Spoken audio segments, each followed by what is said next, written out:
never go back empty-handed, and all of your wishes will be granted. Oh Hussein, oh Hussein, this is the lesson we'll teach our children. Oh Hussein, oh Hussein, this is the lesson we'll teach our children. Oh Hussein, oh Hussein, before you drink water you should say salam upon you, Imam Hussein. Before a drop touches your lips, never forget his thirst and pain. Remember Ali, Aswad was sorrow, his thirst was quenched with a 3-pronged arrow. Oh Hussein, oh Hussein, this is a lesson we'll teach our children. Oh Hussein, oh Hussein, this is the lesson we'll teach our children. Oh Hussein, oh Hussein, honor Muhammad, look what they gave. Like them, my children, you should behave. Don't be afraid to stand for what's right. You're never too young to be brave. Listen to me, my daughters and my sons, always be strong in your heart, my life. Oh Hussein, oh Hussein, this is the lesson we'll teach our children. Oh Hussein, oh Hussein, this is the lesson we'll teach our children. Oh Hussein, oh Hussein, remember the Imam of your time. For him may your life be sacrificed, rocking the cradles throughout the night. To you I sing this lullaby. In every action, intention and deed, always prepare for your Mawla Mahdi. Oh Hussein, oh Hussein, this is the lesson we'll teach our children. Oh Hussein, oh Hussein, this is the lesson we'll teach our children. Oh Hussein, oh Hussein, there is no honor that is so great than serving the holy Ahlul Bayt.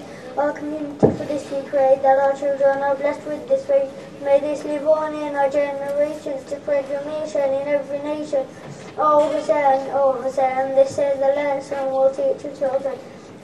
Oh Hussein, this is the lesson we'll teach our children. Oh Hussein, this is a message to ISIS and all the terrorists. We'll teach our children to love all of humanity. Though they are kids, they'll break your aim and make you bow your head in shame. You will not kill, you will not maim, you will not hurt in our name, in our name. Salawat. Allahumma salli ala Muhammad wa ali Muhammad. MashaAllah, very good. Sallu ala Muhammad wa ali Muhammad. Allahumma salli ala Muhammad wa ali Muhammad. Just a couple of announcements very quickly before we invite our guest scholar. We've had a couple of parking issues over the past couple of days, so please do correct your parking.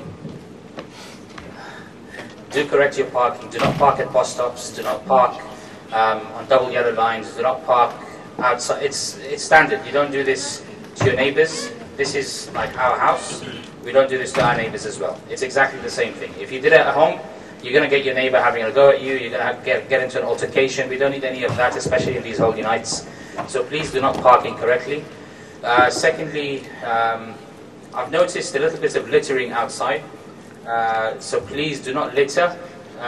You don't litter in your own homes. We should not litter in God's house. So please do not litter.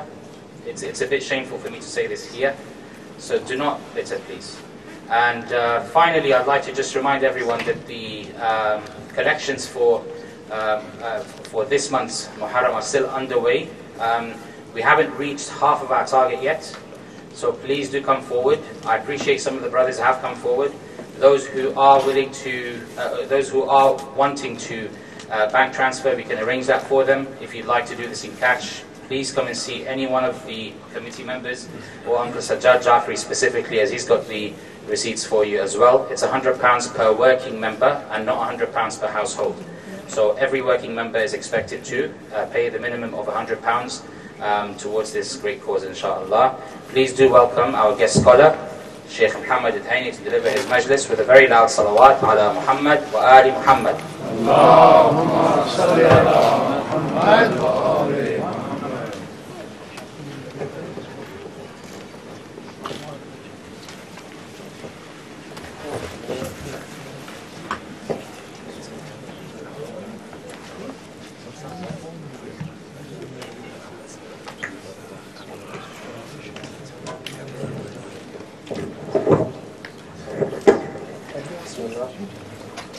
صلوا على محمد وآل محمد. اللهم صل على محمد وله Fatima alayhi salam, the second one. اللهم صل على محمد وعلى محمد. For the hasteness of the reappearance of Sahib al-Asr al-Zaman, the third one in your loudest of voices. اللهم صل على محمد وعلى محمد. صلى الله عليك يا مولاي يا رسول الله. صلى الله عليك أيها البشير النذير والسراج المنير. السلام عليك وعلى ابنك المظلوم الشهيد أبا عبد الله الحسين. السلام عليك يا أبا عبد الله وعلى الأرواح التي حلت بفنائك. يا أبا عبد الله, our Master, peace be upon you, and the souls that sacrificed themselves for you. Oh, Abu Abdullah, we wish that time could take us back, so we were there with you on the 10th day of Muharram, under the fiery sun, to defend you like your companion. لا أصحاب كأصحابك يا أبا عبد الله. There are no companions like the companions of Abu Abdullah al-Husayn. As-salamu ala al-Husayn wa ala awlad al-Husayn وعلى أصحاب الحسين عليكم منا جميعا سلام الله أبدا ما بقينا وبقي الليل والنهار. يا منفق العمر فيما ليس ينفعه. يا منفق العمر فيما ليس ينفعه. أفق فإنك كالماضين ترتحل وخذ لنفسك زادا لا نفاد لها إلى المعاد اليوم فيه تنتقل. ولا تكن لاقيا رب العباد وقد حملت وزرا ثقيلا ليس يحتمل. ولا تكن باكيا إلا على نفر واسوا حسينا وأرواحا له بذلوه لهفي لصبط رسول الله منفردا. Oh Abu Abdullah, we cry for no one but you. Oh Abu Abdullah, we only cry for your sacrifice and the ones that sacrifice their lives for you. لهفي لصبط رسول الله منفردا يرى أحبته في الطف قد قتلوا. This is the grandson of Rasulullah. He is the one that saw his loved ones in Karbala dying one by one in front of him. دعا أمام الناصر في الله ينصرنا. هل من مغيث معين نحونا يصل. And he asked, is there anyone to come and fight with us? وجاء نحو جسوم الصحب منحنيا يدعوهم ودموع العين تنحمل. And they came to him. The companions of Abu Abdullah came to their master, and then as he is asking them to come and fight for him, his tears come down. يا خير صحب فدوا بالطف سيدهم. We speak to the companions and tell them من الخطوب وبالأرواح ما بخلوا. Thank you, O companions of Abu Abdullah. You were the ones to stand there with him, and you gave your souls to the man who gave his soul for Islam. Inshallah, one day we will be able to say the same thing with our Imam, Sahib al-Asr wal-Zaman. إنا لله وإنا إليه راجعون.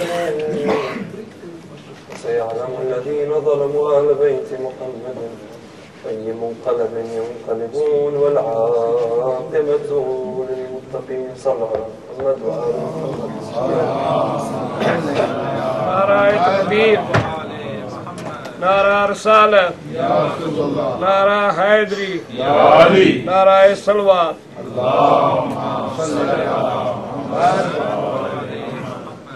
Brothers and sisters, Assalamu alaikum wa rahmatullahi wa barakatuh. Tonight, inshallah, we'll be speaking about a topic, an extremely important topic. But it's a topic that you can't speak about in one night. Neither can you speak about it in 10 nights. Rather, can you speak about it in 1,000 nights? I'll probably tell you can't either. When you want to come and address a topic like salat, when you want to address a topic like salat, it's something that can be dissected in many different ways and spoken about in many different dimensions. So inshallah, we're dedicating tonight, and inshallah, after tomorrow, because for the night of Abu Fadl Abbas alayhi salam, we just do a masibah. We just remember Abu Fadl Abbas and his sacrifice. And tonight we'll continue this topic. And it's the spiritual etiquettes or disciplines of our salat. If you allow me to introduce the topic, Sallu ala Muhammad wa ali Muhammad.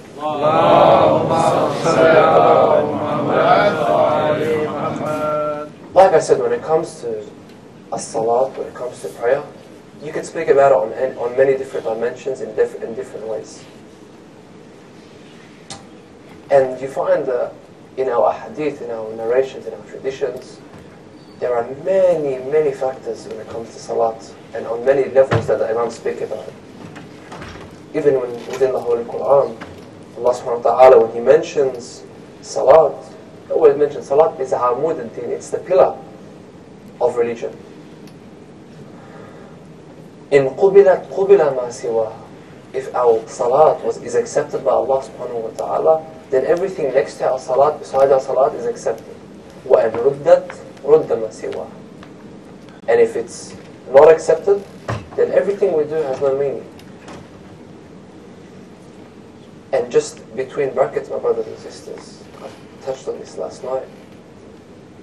As the mu'mineen, as we are, inshallah, you all, the ashab and the companions of Sahib al-Asr wal-Zaman reappears, when you stand in front of Allah subhanahu wa ta'ala and you put your hands up and say Allahu Akbar and you begin to pray, remember, like we said, this salah has to complete your actions. It has to have its positive effect on your actions. So don't think you can come and finish your salah and say Allahu Akbar, Allahu Akbar, Allahu Akbar, and then get up and disrespect your parents, for example. Don't think that Allah subhanahu wa ta'ala is going to accept your salat if you're going to come and disrespect your parents and be rude to your family and be rude to your brothers and sisters.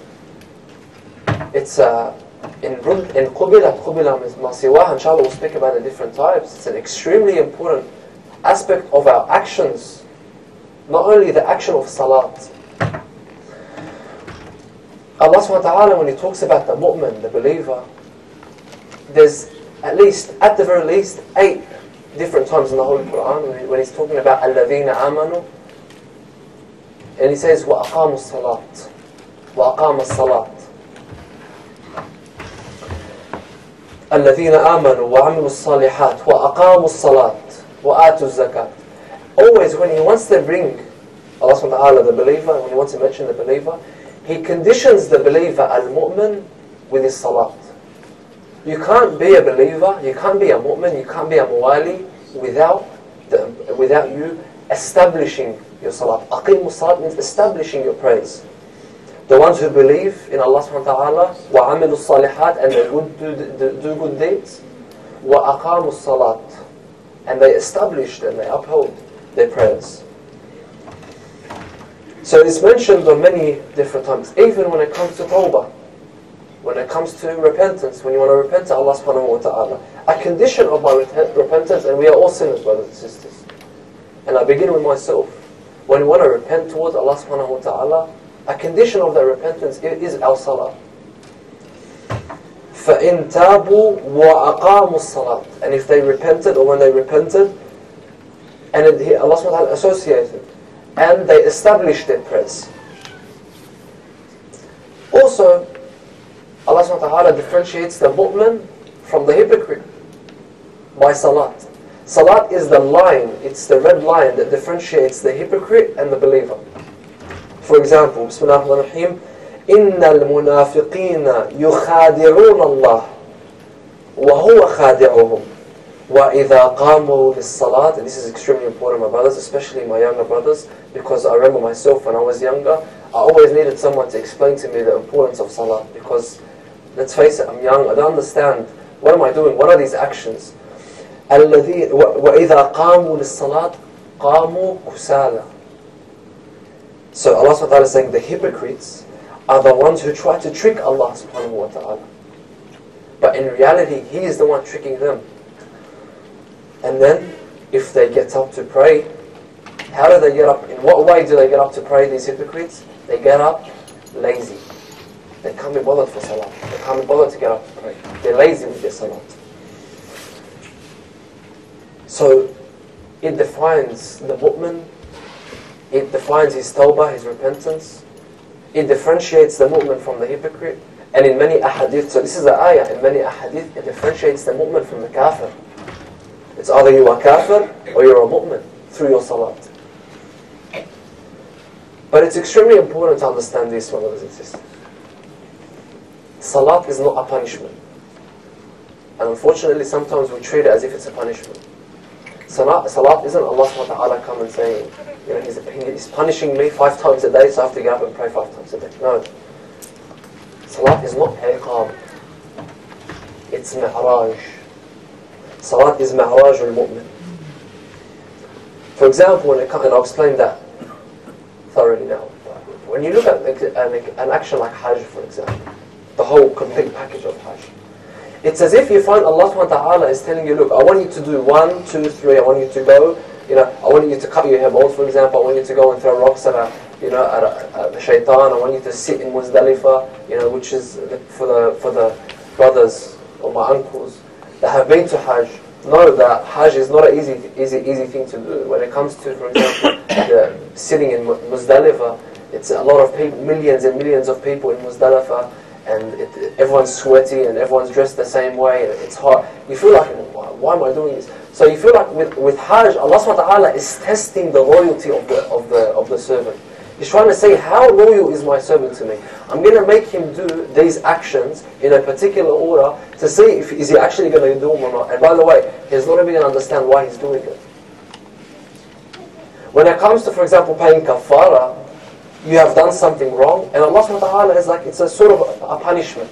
So because you have done a sin, or because you have done a certain action which makes you, for example, you're fasting in Shahr Ramadan and you do iftar and you eat purposely, there's a certain kafara you have to pay.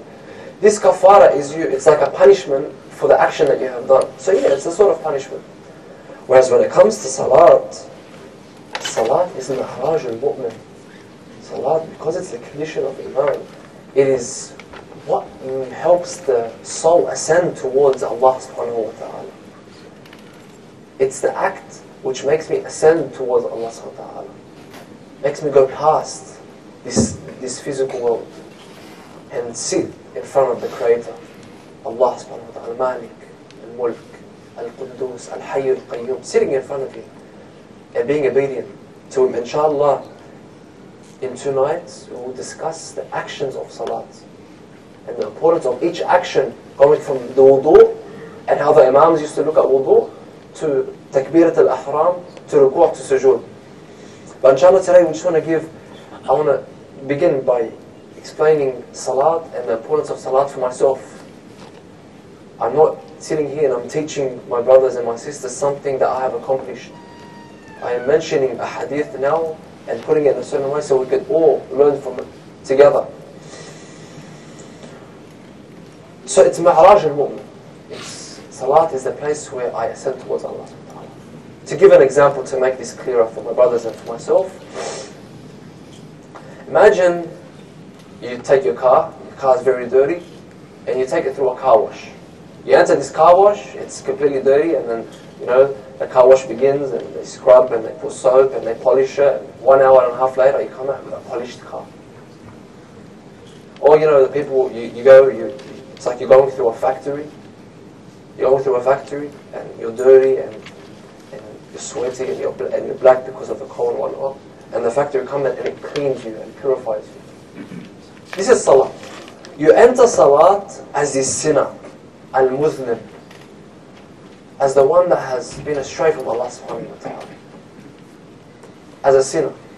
You enter Salat and you finish Salat and you exit Salat purified. And Imam Khomeini says something beautiful. He says, Rahmatullahi alayhi, he says, As-salat tabda and intihaiha. When does salat begin? Like we mentioned before, salat doesn't begin only when you say Allahu Akbar before you speak. Salat begins when you finish your salat. Let me see how you act to your parents after you finish your salat. Let me see how you act with your neighbors, with your friends, with your brothers, with your sisters after you finish your salat. How much does this salat affect your actions really? And this action, because of its beauty, because of how important it is, this salat, this prayer, because of how important it is to our souls, Allah subhanahu wa ta'ala has made an obligation on every single Muslim. Not once a week, not once a month, not once a year, 5 times a day it's an obligation. And because Allah subhanahu wa ta'ala is the most wise, al-Hakim, what does wisdom mean?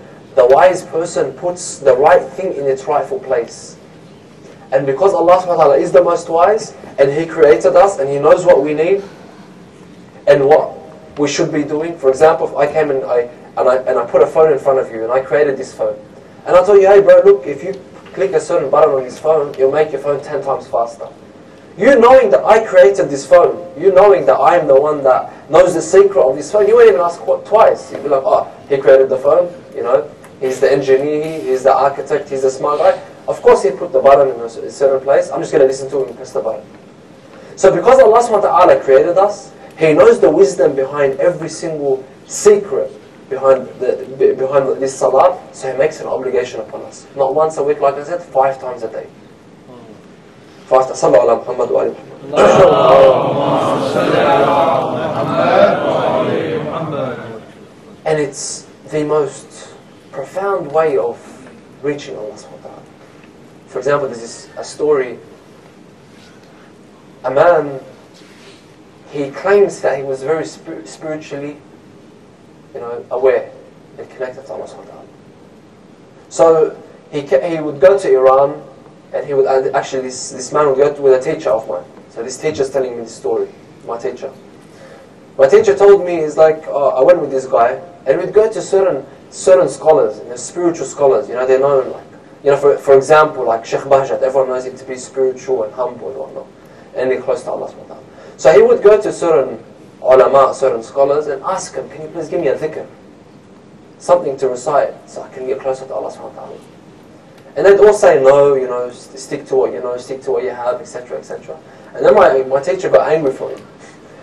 Because my teacher knows him, he's from the same village, and he knows that he doesn't go to the mosque much. So it's not really intact with his salah. So he tells him, you have a dhikr that's much higher, much more profound, and much more useful to your soul than these afkar that you're looking for. And he says, what is it? He says, salat. Allah subhanahu wa ta'ala says to Musa, aqim as-salat, the dhikr. Establish your prayers, uphold your prayers in my remembrance. Remember me like that. So he says, why are you looking for a certain way to get closer to Allah subhanahu wa ta'ala? And He's telling you, Allah subhanahu wa ta'ala is giving you the guidelines. He's telling you, come to me through salat. Come to me through salat. So I pose this question, I say, really, let's think about it logically. If there were a way to reach Allah subhanahu wa ta'ala in a fast way, a more beneficial way, through these dhikr that people mention, which of course, by the way, I'm not saying certain adhkar are important, of course they are, after you have upheld your salah. Of course you should do dhikr, the adhkar that the scholars tell us and the ones that you read in Mafatih al-Jinan, of course. But don't tell me, oh, I'm going to do this dhikr and I'm not going to regard my salat. There's no point of the dhikr. If you have not regarded and given importance and upheld and established your daily prayers, what are you doing with this dhikr? Allah subhanahu wa ta'ala is telling you, I want you to pray this way. Don't tell him, oh, I want to obey you this way. No, I want you to obey me this way. So, for example, another beautiful story. Nabi Musa alayhi salam, at the time of Nabi Musa alayhi salam, a man, it was known in those days, what they do is, if I have a certain haja, a certain thing I want, and I want Allah subhanahu wa ta'ala to fulfill it for me, they'd go to a mountain, and they'd sit on the mountain for 40 days. 40 days, and they'd fast for the 40 days, and at night they'd stay up and they'd pray and they'd read, read certain, at the time, whatever the book was, so they'd get closer to Allah subhanahu wa ta'ala. And they'd break their fast, their iftar, on natural, herbs and whatnot, and just drink water. So the outward action of it, you tell me, oh, it's a beautiful experience. So this man finished. This man, he wanted a certain thing. He went up and done these actions, 40 days, fasted, prayed, etc., etc. 40 days later, he asks for this, for this hajj from Allah subhanahu wa ta'ala. And Allah subhanahu wa ta'ala does not, it doesn't give him what he wants. So this guy is like sort of angry, he's frustrated with God, He's frustrated. Why didn't he do that? He goes down, he speaks to his friends, and he's frustrated. They tell him, why are you frustrated? He said, I done all what I had to do, and God didn't accept. He didn't fulfill my, what I wanted. So they go and they ask Nabi Musa, they tell him, Ya Musa, why didn't Allah subhanahu wa ta'ala accept his du'as and his prayers and his fasting and whatnot? So Nabi Musa is Kalimullah. He's the one that speaks to Allah subhanahu wa ta'ala. So he goes and tells Allah, he speaks to Allah, Ya Allah, lima lam tastajib lahu du'a. Why did he accept his prayers? Why did he answer him? He says, Ya Musa, and this is critical, brothers. He says, Ya Musa, لو فعل ذلك ألف مرة لما استجبت له دعاء. He said, Ya Musa, if he done the same experience, the same thing, went up on the mountain for 40 days and fasted 1,000 times, in another narration, 1,000,000 times, ألف مرة, 1,000,000 times, I would not accept his du'as. And Musa's freaking out. لماذا? Why? He says, because لأنه لم يؤمن بك. He says, because he doesn't believe in you, Ya Musa. He doesn't believe that Musa is the Prophet of Allah subhanahu wa ta'ala. He says, Ya Musa, أعبد كما أريد أن أعبد وليس كما يريد أن أعبد. He says, Ya Musa, you obey me, they obey me, everyone obeys me the way I want to be obeyed, not the way he wants me to be obeyed. So back on the topic, I can't come and say, oh, I'm going to be a good Muslim, I'm going to be nice to people, I'm going to be friendly, I'm going to be kind, I'm going to give sadaqah, and disregard salat. No, Habibi, do this, yes, be kind, be charitable, but do not ever disregard salat, because Allah subhanahu wa ta'ala is telling us of its importance, that it's wajib 5 times a day. Sallallahu ala Muhammad wa alayhi.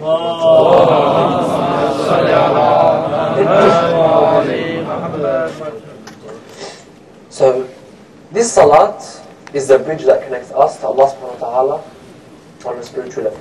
Now, I ask, someone may ask me, what salah are you talking about? Are you talking about any salah? Is it every salah that you see, a person praying quickly, is that what you're talking about? I say no.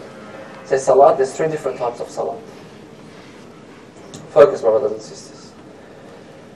There's as-salatul marduda, as-salatul musqita, and as-salatul maqbula. Meaning what? As-salatul marduda is the salah that is not accepted by Allah subhanahu wa ta'ala. It's, for example, when you pray and you have riya, meaning you're praying and you hear people coming, so you start to begin to fix your voice, so you have mixed your intention. You're praying for Allah and for that person that just entered the masjid or the room. So you're trying to impress. This salah is not accepted. Salat mardud. A person who prays quickly, for example, before he even gets to ruku', he has finished. Before he even enters ruku', he has finished his ruku'. Marduda. It's not accepted. Salat al-musqita, it's accepted. The salat, it's accepted. But it's accepted on a jurisprudential level. Meaning what? Meaning, in the hereafter, on the day of judgment, Allah subhanahu wa ta'ala will say, alright, you've prayed, you've finished, I'm not going to judge you for leaving prayer. You have prayed. But this prayer isn't the prayer that Imam Sadiq alayhi salam talks about. This This is a prayer that's accepted on a fiqh level, on a jurisprudential level. For example, if I come and fast, if I'm fasting right now, there's 2 types of fasting. I could fast the Islamic, the real fast, the al-siyam al-maqbula, or al-siyam al-musqita. To make it more understand, I can come and fast right now. I'll be fasting, and I'll be swearing, and I'll be lying, and I'll be disrespectful, and I won't pray. I won't pray my daily prayers. At the end of the day, I eat and I finish my iftar, and on the day of judgment, I have fasted, because swearing does not, break my fast. Not praying doesn't break my fast. Being disrespectful doesn't break my fast.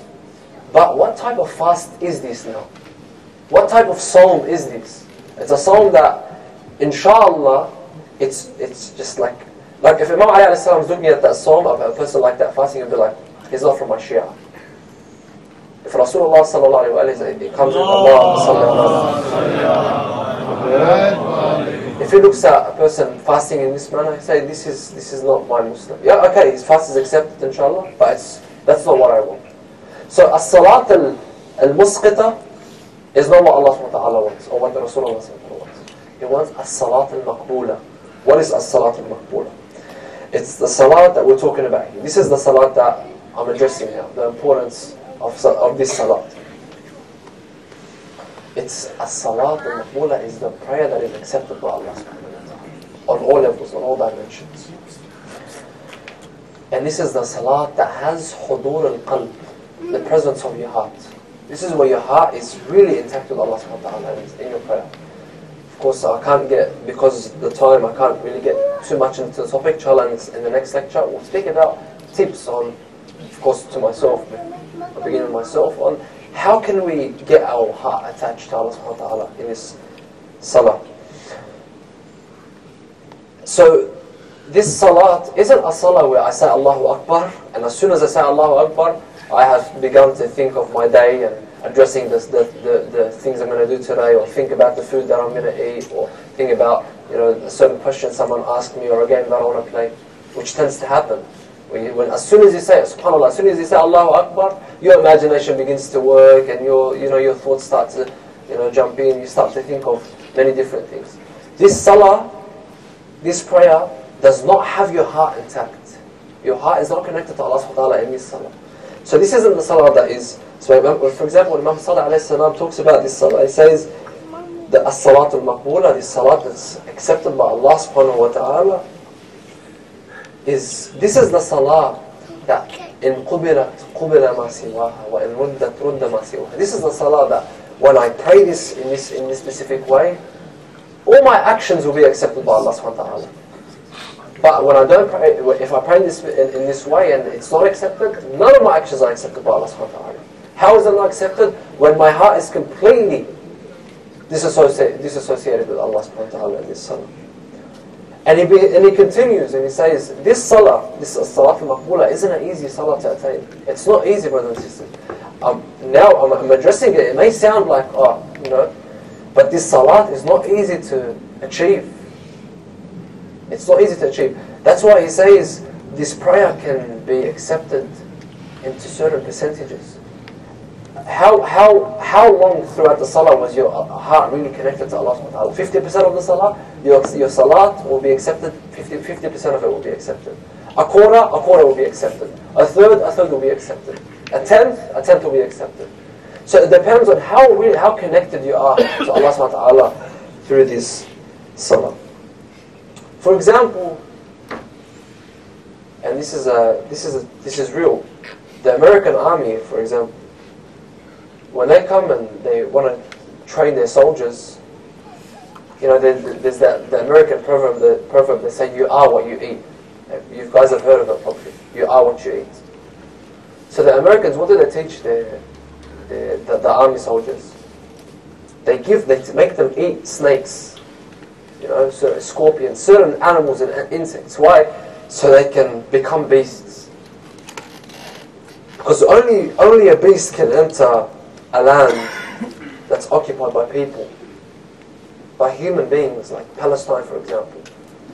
Only beasts can enter places like Yemen, where people are just so oppressed, in Iraq and all in the Middle East, that we all know, in Burma, and attack and kill innocent children, and attack and kill innocent women. Only beasts can do that. So they prepare them by treating them like beasts.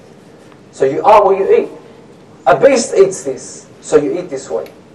You eat like the beasts. In Islam, no, it's different. It's not that. It's you are how you pray. You are as worthy as your salat. The way Allah subhanahu wa ta'ala looks at you in the hereafter, the way the Ahlul Bayt will look at you in the grave in the hereafter, is how you treat your salah. How do you treat Allah subhanahu wa ta'ala? That's why there's many hadith that state that the human being will resurrect on the Day of Judgment, and his image will be the image of his salat. Did you care about your salat? Did you neglect your salat? Was your salat accepted?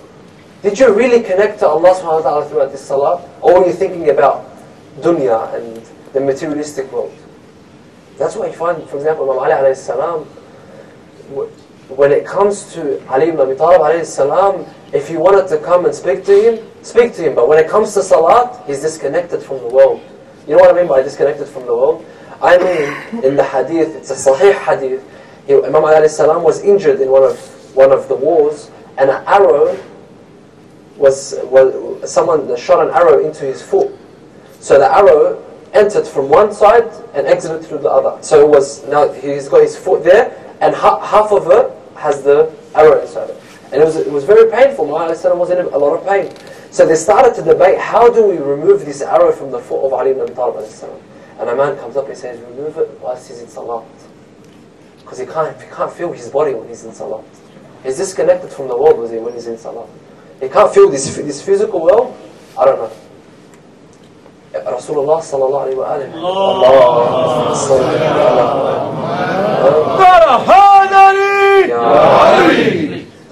Rasulullah, what does he say? He says, inni ahbabtu min dunyakum thalath. There are three things I love in your world. In this world, this dunya of yours, there are three things I love. He mentions the first and second, and the third one is as-salat. Qurrata ayn, as-salat. The pearl of my eye. This is my magnificent prayer. He speaks to salat as if it's his child, his little baby. Qurrata ayni, salat. Another narration, for example, Muhammad, when they ask him, so if you had the choice of being in the hereafter in Jannah or on this one, he said, I would rather choose this dunya and being in the mosque and praying towards Allah subhanahu wa ta'ala any day over Jannah. This is why? It's because in Jannah, that's for me. I'm in paradise, I'm happy. Whereas when I'm in this dunya, I'm sacrificing myself in this salat for Allah subhanahu wa ta'ala. So this salah it's the pearl of my eye. You find that it is the highest level of obedience. And the companions of Abu Abdullah alayhi salam, لا أصحاب كأصحاب ابن بنت رسول الله. There are no companions like the companions of Abu Abdullah alayhi salam. No companions. When it comes to salat, look at the beauty of his brothers and sisters. What does he say? A man comes to Abu Abdullah alayhi salam on the 10th day of Ashura. Picture this. The 10th day of Muharram. It's Ashura. The sun is burning. It's Dhuhr time. It's very hot. The women are starving. The babies are thirsty. Everyone is thirsty. The enemies are preparing themselves to attack. A man comes to Abu Abdullah. What does he say? He says, Ya ibn Rasulullah, Ya Abu Abdullah, Salah time has come. It's time for Salah. Shall we pray? Look what he tells him.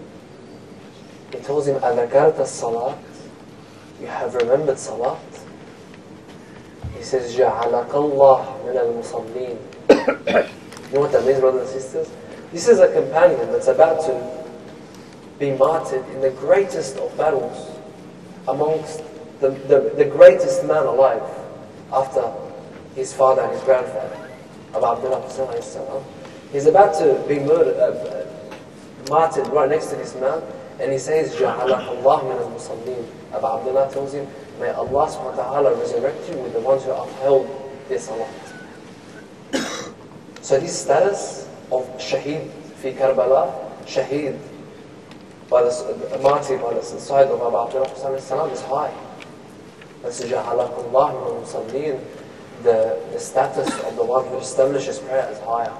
That's why you find Imam Zayn al-Abidin when asked after the tragedy of Karbala in the courtyard of Yazid, he said, they asked Yazid, he says, do you think you actually won this war? Yazid asks Imam Zayn al-Abidin, he says, do you think you won this war? And he hears the adhan. He says, can you hear the adhan? Imam Zayn al-Abidin says, can you hear the adhan? He says, yes. As he's saying Allahu Akbar, he says, that means we won. Because the adhan is still upheld, that means we won. My father won. The revolution of Abu Abdullah won. That's why you find, for example, men like Hur. But this is Hur.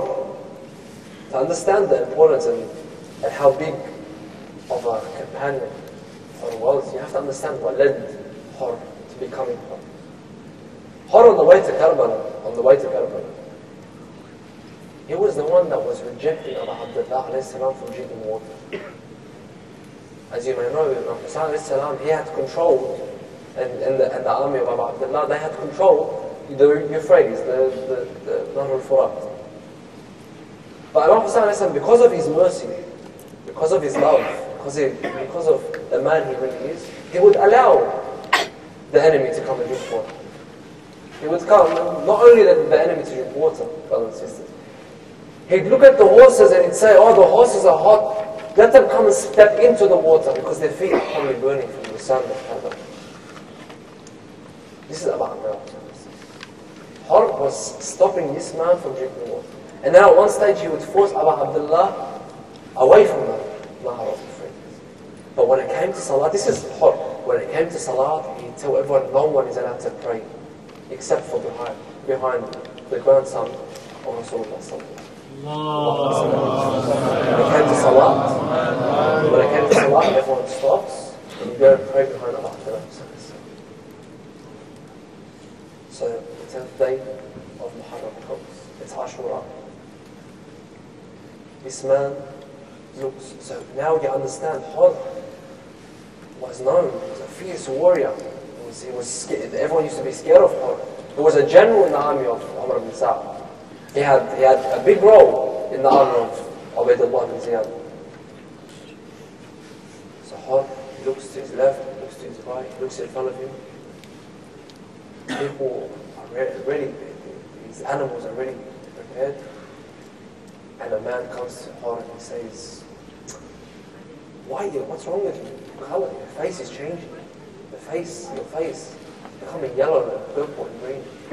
And he looks at him and he says, Wallah, inni ukhayyiru nafsi bayna al-jannati wal-nar. He says, I don't know, I'm between two places right now.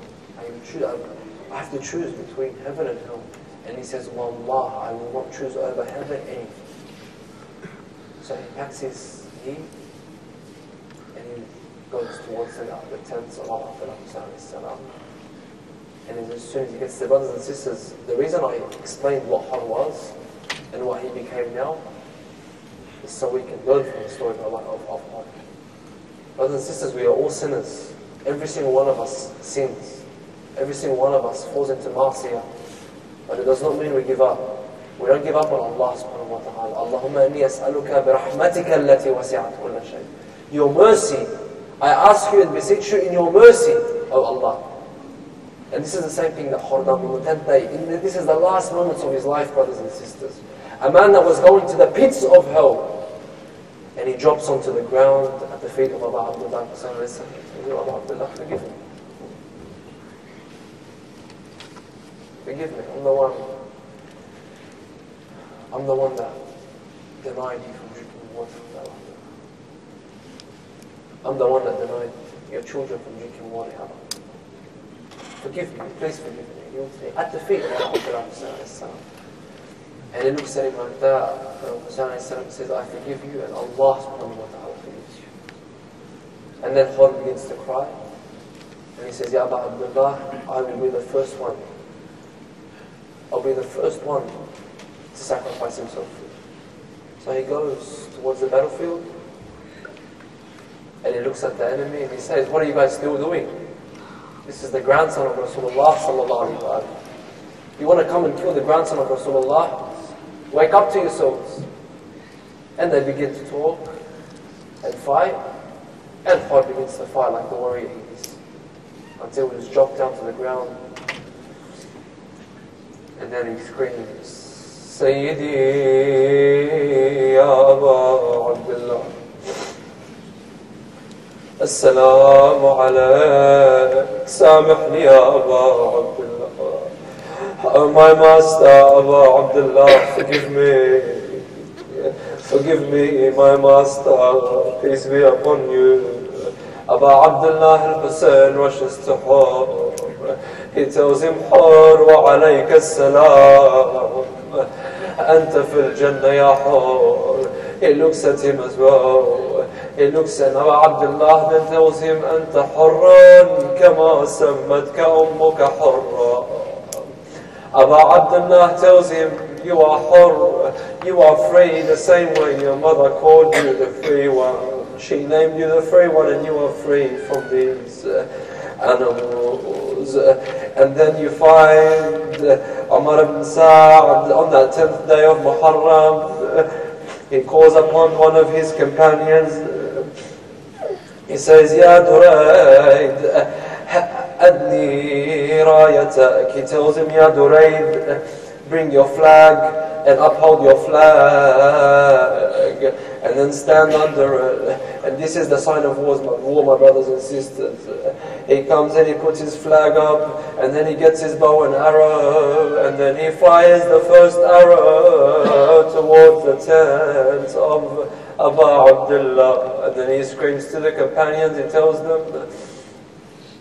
the companions of Umar ibn Sa'd, and he tells them, I tell you now, I am the first one that threw an arrow at the camp and the army of Abu Abdullah. As soon as he does that, all the enemy begin to shoot arrows at the tents of Imam al-Hussein alayhi salam.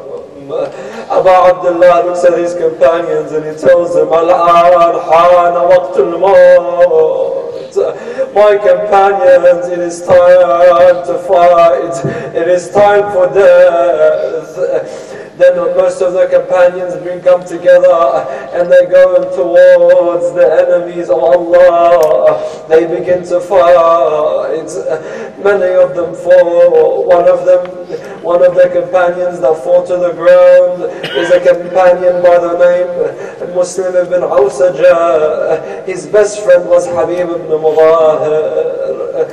Habib walks to Muslim and he stands over his head and he tells him, I'm proud of you, Ya Muslim. Imam al-Hussein alayhi salam comes towards Muslim and he recites this ayah from the Quran.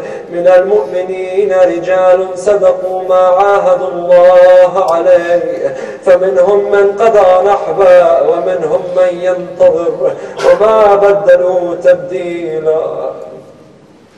A Muslim was on the brink of death. Then you find Habib looks at him and he tells him, my best friend, my brother, your death is sacred to me. You are going to Jannah. And then Muslim looks at him, he says, Basharak Allah bi khayrin ya akhi. Glad tidings upon you, my brother. And then he looks at him, he says, do you want anything? Habib asks Muslim, do you want me to fulfill anything for you, my brother? And then Muslim begins to cry. What does he tell him? He tells him, Ya Habib, usika bihadha al-gharib. He points towards Abu Abdullah al-Hussein. He tells him, my will to you is so you protect this man. He will stand alone in a couple of hours against the enemy of Allah. He tells him, I will do that, my brother. نعم. حبيب بن مظاهر وقف أمام الحسين عليه السلام. Habib begins to cry. Imam Hussein looks at him. He tells him, did you remember your family? Is that why you're crying, Ya Habib? Is it because you remembered your family? Is it because you remembered your house? Is that why you're crying, Ya Habib? He tells him, La wallah, Ya Sayyidi. No, I promise you, by God, my master, إن استبدلت عن أهلي أهلا وعن داري دارا. He tells him, I have replaced my family with another one, Ya Abu Abdullah. This is your family. I replaced my home with another home, and that is Jannah. And Imam Hussein asks him, then why do you cry, O Habib? He tells him, أبكي لحال زينب وما يجري عليها بعدك يا أبا عبد الله. He tells him, I cry for Zainab. And what will happen to Zainab after you, Ya Abu Abdullah? Rasulullah told me what will happen to Zainab. And I say, أقول يا سيدي يا أبا Abdullah. Abu Abdullah, your companions are getting martyred one by one.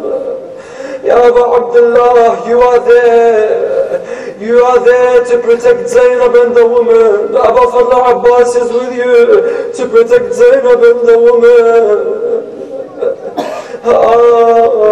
ولكن سيدي ما حال قلب اختك الحوراء زينب وقد بقيت وحيدة مكسورة القلب باكية العين كأني بها تشتكي مصابها. But my master, what do you say to Zainab alayha salam on the 11th day of Muharram when she's standing there alone? The women are crying and running from tent to tent. You are gone by herself, and she cries, "In صحت يا أخويا يضربوني." If I cried, my brother, they begin to hit me. وإن صحت يا أبويا يشتموني. And if I called upon my father, they swear to me. ومن الضرب يا أخويا ومن امتعوني. And they hit me so much, my brother, that I am scarred. قالت أخي يا أبا عبد الله إلى من نلتجئ من نفزع من بعدك. She tells him, my brother Abu Abdullah, who will we go to after you go? Who will we go to after you leave us, Ya Abu Abdullah?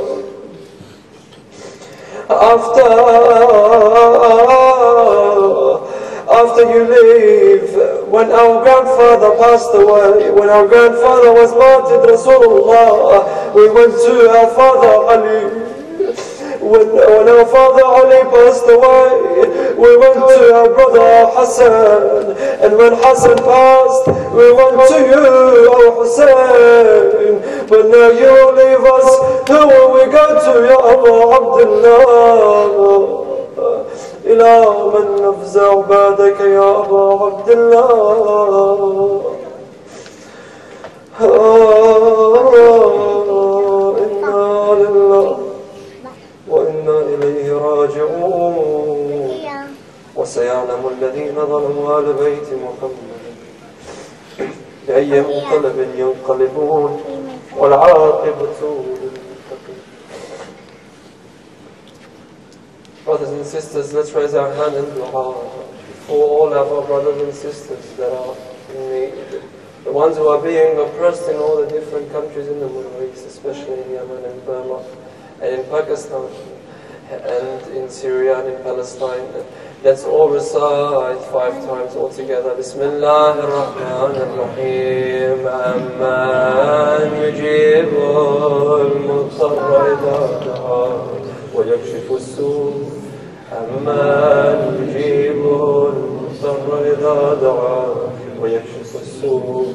Amman yujibul mutarra idha da'a wa yakshifu as-su'. أمن يجيب المضطر إذا دعاه ويكشف السوء. أمن يجيب المضطر إذا دعاه ويكشف السوء. يا الله يا الله يا الله يا الله يا الله يا الله يا الله يا الله يا الله يا الله يا الله بحق فاطمة وأبيها وبعلها وبنيها والسر المستودع فيها. اللهم ارحمنا برحمتك واجعلنا ممن ينصر ولي أمرنا صاحب العصر والزمان. اللهم فك كل أسير. اللهم رد كل غريب. اللهم اشف كل مريض. اللهم بحقهم أجمعين ارحمنا برحمتك يا أرحم الراحمين. صلى على محمد وآل محمد.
صلى على محمد وآل محمد.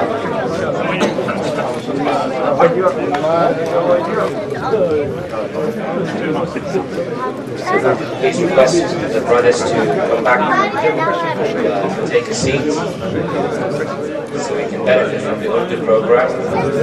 If you need to stretch your legs, صلوا على محمد وآل محمد.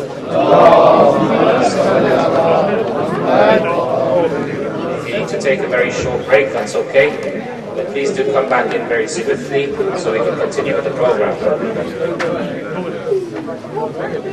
I would like to request a young brother to come and recite, but I'm not sure. Please welcome Brother Hassan Raza to recite for us with a very loud salawat ala Muhammad wa ali Muhammad.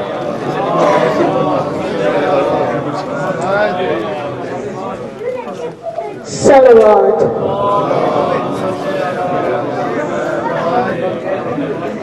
Saqae sakina Abbas Abbas Saqae sakina Abbas Abbas Zainab ka sahara Abbas Abbas Zainab ka sahara Abbas Abbas Kalau pinta bache खाती है सकीना के वक़्त तुमको बुलाती है सकीना आ जाओ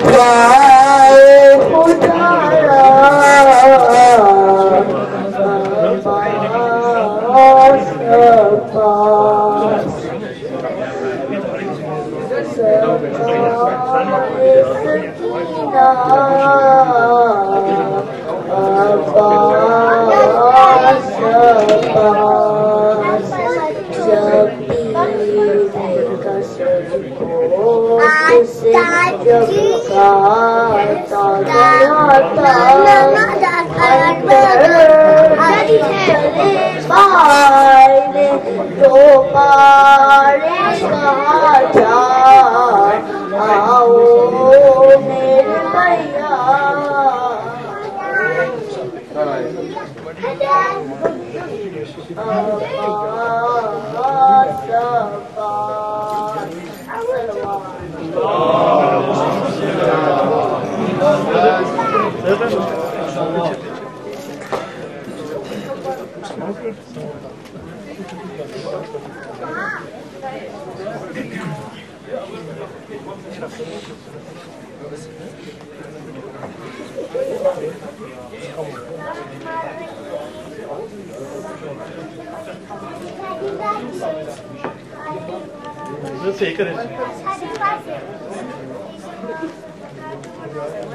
speaker उत्ते करें सर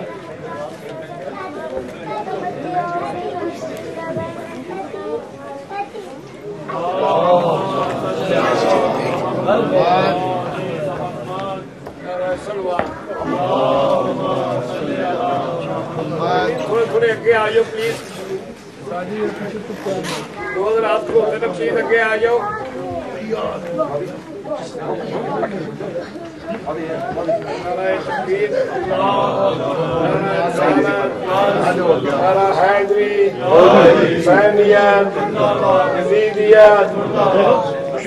मोहम्मद पे लाना इब्ने मुर्जिम पे लाना सूरह इमाम ज़माना बुलंदतरीन सलवात